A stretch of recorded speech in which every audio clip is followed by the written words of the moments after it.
Yesterday I thought I couldn't. Today I know I can. You have been prepared. Everything in your life to this moment has prepared you for the absolute maximum potential for unfolding while you're here. You know, we've been starting these talks each week, and I've been asking that question: do you believe you've been called to this moment in history? You know, and then as I look out, it's just been beautiful to watch how many are affirming, yes, I feel that. I feel like I have been called to this moment in history. But I have a new question this morning. The question is this: what have you agreed to? If you've agreed to come at this moment in history, what is it you've agreed to? What is that one thing for you? You know, I've had several people come up to me after the talk and say, you know, Dave, I don't think it's just one thing. And I, of course, agree with that, right? We're not just here for one thing. And often, sometimes we're moving into our call, and it changes, right? It's not like, you know, you've been called to be a minister, and then you got to be a minister forever. Or you've been called to be a social worker, and you got to be a social worker forever. Or whatever that is for you, right? There's these pivots, and we looked at that in Martin Luther King's life last week, that he has this pivot, you know, and he begins to awaken to a new call. So, you know, you might be saying, you know, Dave, you've really been hitting on this quite a bit lately. In fact, last week your talk was seizing what's next in your life. Are we going there again? Well, we're going to go there again, but this time we're going to go a little bit deeper, okay? This time let's go a little bit deeper. And you know, there's no way to cover this whole subject on how you can find absolute clarity, but perhaps Spirit will have something unique for you this morning that will allow for you to realize a greater and greater clarity around just what it is, why it is that you are here at this moment in history. You ready? Yeah. All right. So before we do that, let's just go back and revisit a little bit from last week's talk, so that there's some continuity into this week, right? And you remember last week we visited about Dr. Martin Luther King, and here he was on this journey, and he was intended to be a professor, you know, and we visited that it's so important that we live on intention, because, you know, intention just totally rewires our brain, and it just allows this self-organizing principle of the universe to just begin to unfold things for us. But we also visited that stay a little loose around that, you know. Sometimes there's something much, much deeper within us. Something much, much deeper within us that we're being prepared for. So stay a little loose. And so we looked at Martin Luther King, and we saw that back in 1955, when Rosa Parks was refused to give up her seat on the bus to a white passenger, that this group got together, and they were organizing a boycott at the Holt Street Baptist Church. And they asked Dr. King, could they meet at his church, you know, and they wanted to meet 1 hour before, and so they do, and, you know, and to his surprise, he's elected as the group's president of the Miami Improvement Association. And he's got 1 hour to prepare before, you know, they meet at the Holt Baptist Church, and so he's got 1 hour to give the talk and go home and give the talk.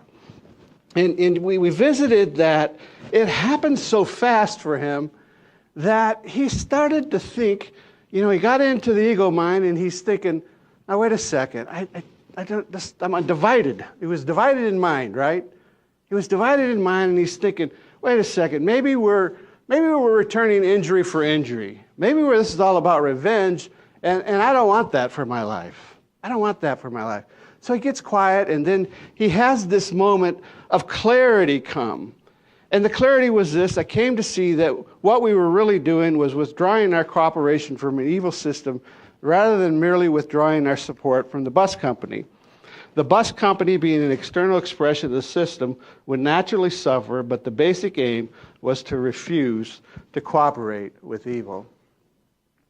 He has this moment of clarity, and last week we said, you know, get that clarity. Don't move forward divided in mind, because you know your resonance, you lose so much in your resonance, and so much in what you're about just dissipates away, and people are going to know it.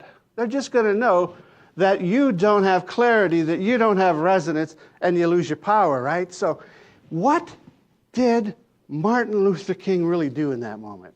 This is the first thing I want to visit this morning with going a little deeper. What was he doing there besides just maintaining clarity? What he was doing was loving himself. He was loving himself. Can you see that? That to absolutely be in that position where I want to do this journey in love. I don't want to go forward divided. I want to go forward unified as one.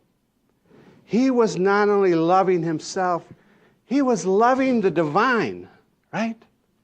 He was loving that, okay, if this is to be, then there must be a perspective in which I can move forward unified, and he was loving others, right? He knew that there was going to be some fallout, of course, but what he also knew, it was for the highest. And he couldn't worry about how that fallout would occur. He knew that what he was doing was moving forward for the highest. So do what you do in your next steps and do it for love is the first thing I want to emphasize this morning. You know, I've found that one of the things that occurs when we visit this subject of stepping forward into our call is, we say, I would do that if I just knew what it was. Anybody been there? Or are there? All right. So it was about 2015, and I'm at that place, and I think I know, right? But I did a bunch of work to really get clarity on what my next steps were going to be about. And I did this work together with this woman named Carol Adrian. So anybody familiar with Carol Adrian? She writes this book. It's called The Purpose of Your Life. And, she was on Oprah Winfrey, and she just goes into this big 7-year tour going around the world teaching people how to find the purpose of your life. In fact, she does this 7-year tour. Let me read you some of the chapters in this book. I'm not going to read them all, but I just want you to get a feel for where she's coming from, okay? One of the chapters says is you are a self-organizing system, right? That's what intention is all about. Another chapter is taking a stand moves you into place. Taking a stand moves you into place. Number 3, the magnetic force field of your life's purpose.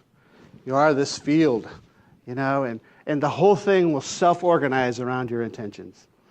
Another chapter is intention and non-attachment. Leave it a little loose around the edge. We've been visiting that, right? Because maybe there's something deeper in your soul that you're not fully aware of yet that is part of your purpose. Number 5, using intuition to follow the movement of your life's purpose. And number 6, transforming obstacles. So I called this woman back in 2015. I said, let me see if I can just get a meeting with her directly, right? And you can do that these days, right? Just got on. And so I did a series of many weeks together with her, working one-on-one with her process. And one of the things she told me, she says, David, in those 7 years that I went around the world teaching the purpose of your life, the biggest thing I learned is the biggest comment I got back was, I would follow my purpose if I just knew what it was. I'd do it. I would follow my purpose if I just knew what it was. And so she writes this second book. It's called Find Your Purpose, Change Your Life. Find Your Purpose, Change Your Life, and it's subtitled, Getting to the Heart of Your Life's Mission. Now, here's what the book teaches. The way we live in harmony with the code deep in our souls. The code deep in our souls that just is here to unfold and come forth and blossom and expand and become ever more beautiful in our journey. The way that we do that is through synchronicity. Through noticing synchronicities in our life. She says the universe is always speaking to us, but we have to learn to listen. It often speaks to us through events that are meaningful coincidences. So she teaches Don't wait till you get absolute clarity on just what it is. What she teaches, and what so many teach around this thing, is the very first thing you got to do is become very clear on what it is that are your unique talents, your unique gifts. That's the starting point. And so I did this work together with her to really get clear on what my unique talents and gifts were, because that was the starting point. You know, I am sure that Martin Luther King knew that he was a great speaker. How could he not know that that was one of his gifts? I'm sure he knew that when he spoke, people listened, right? He knew that.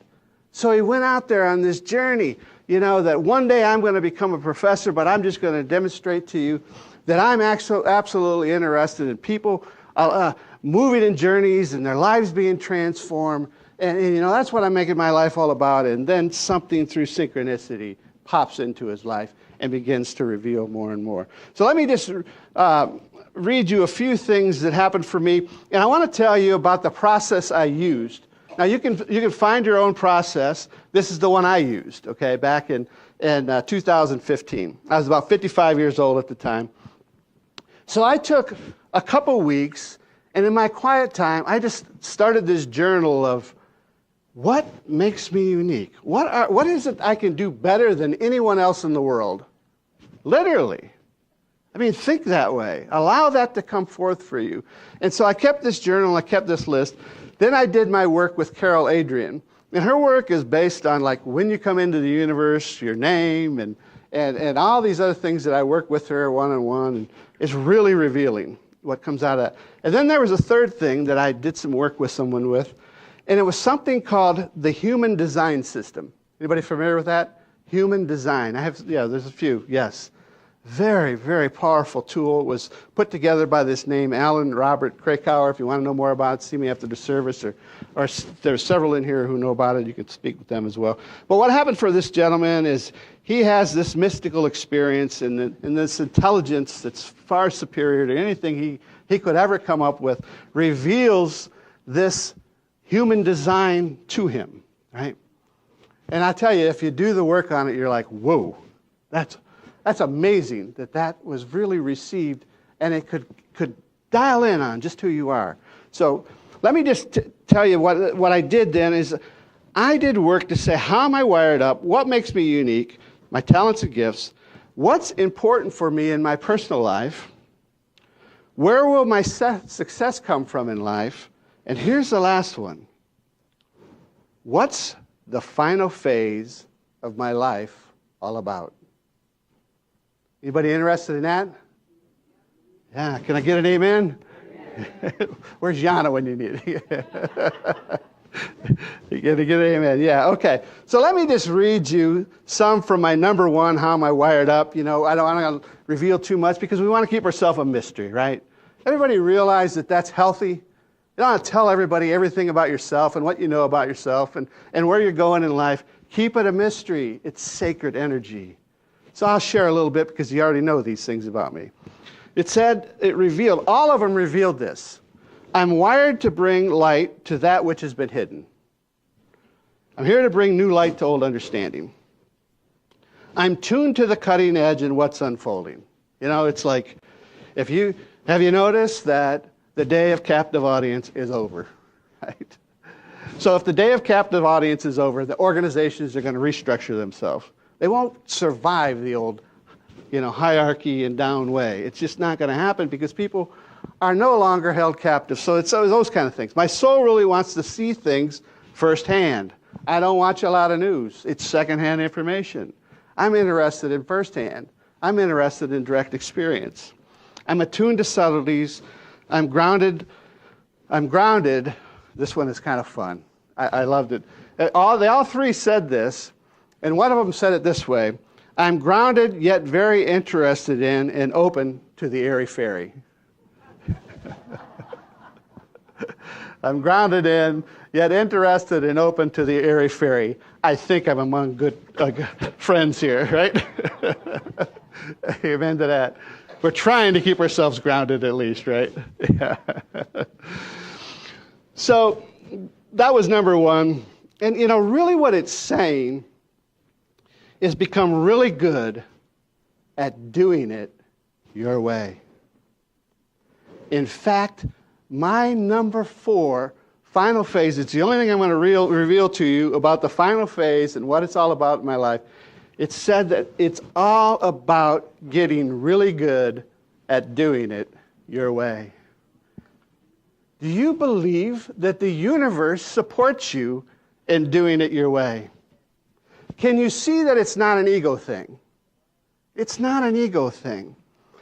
The universe completely supports me in doing it my way. Let's affirm that together. The universe completely supports me in doing it my way. Can you see that that is actually oneness? It's diversity expressing itself among this pattern of unity. That's what it is. It's oneness. When you learn and you become so conscious that you're going to do it your way. And that what we want here at Renaissance Unity is 100 people around Renaissance Unity doing it their way, 100 people doing it their way with 99 people supporting them. Then we're on to something amazing. And I think we're on our way. We're on our way. It's always been about what Renaissance Unity is at. And we're just going to express that in greater and greater ways. Are you with me? Yeah. Let's do it. So number 2 is what we have to marry together with this getting clear about who we are. The first thing we said is you got to know thyself. The next thing we want to do is find out what is ours that is so worth it that when the challenges come up, I'll keep going. It's got to go that deep into your soul that what I'm stepping into, it's going to have challenges by design. It's by design because you cannot put new wine in old wineskins. You with me? Yeah. You're not going to get where you're going. You're not going to get where your higher self is taking you through where you're at. It's going to require conscious spiritual evolution. You've got to find that thing that's so deep in your soul that says, no matter what challenges come up, I know they're for my conscious spiritual evolution. And I will stay the path. And here's what Carol Adrian teaches. When you find your mission, you will feel its demand. When you find your mission, you will feel its demand. You will transcend this who me moment, who me, to yes me. Yes me. Who me? Yes me. And step by step, day by day, synchronicity by synchronicity, it will come. It will begin to reveal itself. Can you see that the moment that Martin Luther King decides that, okay, I'll go give that speech, I'll be the president of this organization, he had no idea of what lay ahead for him. He had no idea of the conscious spiritual evolution that was yet ahead for him. But we can look back now and we can say, well, that was the purpose of his life, right? That was the purpose of his life. But it happens moment by moment, synchronicity by synchronicity. And he moved through it because he knew that it was worth it. It was worth it. That's what we got to find. We got to find that we know we are the absolute unique person here to fulfill this mission. I know it. It's worth it. I know this is the truth. I know this is what's to come forth for humanity next.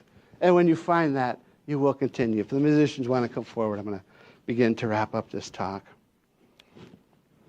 Like I said, there's no way on a Sunday morning that you can cover all the different things that you want to cover. And there's so many books out there now. There's so much good information out there now about finding your purpose and continuing on that journey and you know, find your own ways. And I'm sure you've already done much of that work, right? I mean, in Unity, we actually have this course. It's called Finding Your Spiritual Gifts, right?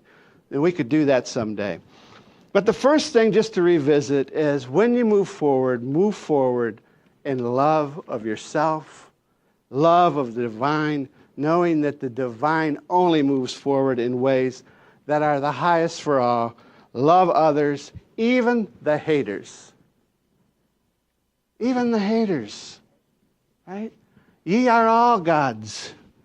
You know, I read this thing this week from Paul Selig. You know, he's the guy that's right now, he's received information for 12 different books for this time in humanity over, I think it's over like the last 10 years.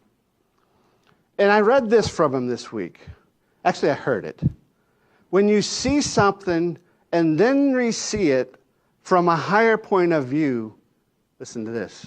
When you see something and then you re-see it from a higher point of view, you bless it with the potential to change.